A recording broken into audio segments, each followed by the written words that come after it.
علامہ قرطبی رحمہ اللہ علیہ فرماتے ہیں، میں اندلس میں قرطبہ کے مقام پر تھا کہ دشمن نے دیکھ لیا، وہ تعداد میں کافی تھے، تو میں اکیلا ہی تھا، اور میں وہاں سے کسی نہ کسی طرح ان سے بھاگ نکلا اور چھپتا چھپاتا ایک طرف نکل گیا۔ ادھر دشمن بھی میری تلاش میں تھا۔ میں ایک چٹیل میدان میں تھا کہ اچانک 2 گھڑ سوار مجھے تلاش کرتے ہوئے آگے۔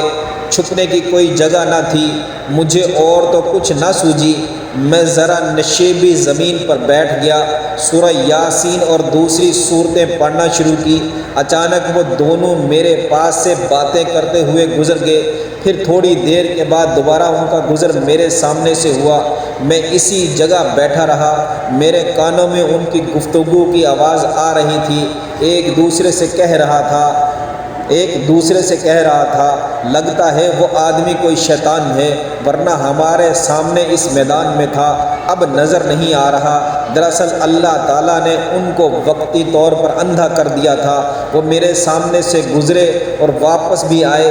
چٹیل میدان تھا، کوئی آڑ نہ تھی، بس رب کو بچانا منظور تھا، اور اس نے اپنے فضل و کرم سے مجھے بچا لیا، اور یہ بچی ہے اور یہ سچی بات ہے، جسے اللہ رکھے اسے کون چکھے۔